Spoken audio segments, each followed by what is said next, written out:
Dans cet exercice, on s'intéresse aux coupes x, y d'antinaturels tels que cela, c'est-à-dire encore tels que cela. On va alors s'intéresser au réel de la forme a plus b racine carrée de 3 avec a et b entiers relatifs. On montre qu'il s'agit d'un sous-anneau de R. On a ensuite montré que pour un élément de cet ensemble-là, il y a unicité de l'écriture sous cette forme-là. Ensuite, pour un élément de cette forme-là, on a appelé celui-là le conjugué de celui-là.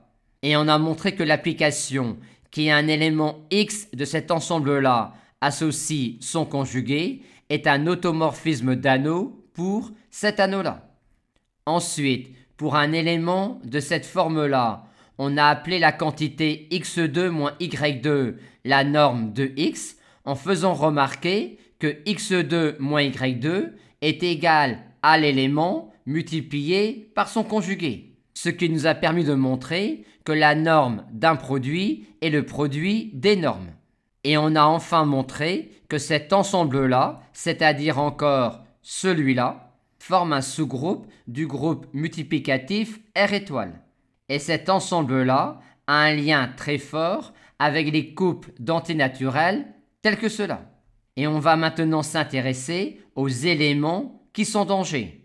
Plus précisément, on va s'intéresser aux éléments de G qui sont strictement plus grands que 1. Question 1. On nous demande de montrer que pour un tel élément, A est strictement positif. On a montré précédemment que G était un sous-groupe du groupe multiplicatif R étoile. Aussi G est-il stable par multiplication et par passage à l'inverse. Or, étant donné cela, on a vu précédemment que l'inverse de cet élément-là est celui-là. Et il est encore dans G vu que G est un groupe multiplicatif. Aussi, cet élément-là est strictement positif, celui-là également. Il en est donc de même pour leur somme qui est 2A, ce qui répond à la question posée. On nous demande ensuite de montrer cela, ce qui est un simple calcul. On en déduit alors, vu que x est strictement plus grand que 1, que ce réel-là est strictement positif, ce qui nous conduit bien à b strictement positif, vu que x est strictement positif. On nous demande maintenant d'en déduire que cet ensemble-là a un plus petit élément qui est celui-là.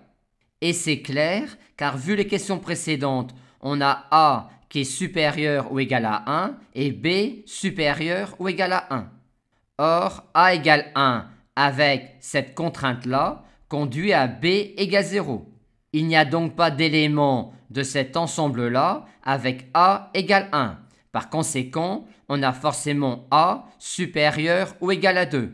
Et comme B est supérieur ou égal à 1, tous les éléments de cet ensemble-là sont supérieurs ou égaux à celui-là. Et comme celui-là appartient bien à cet ensemble-là, on a répondu à la question petit c.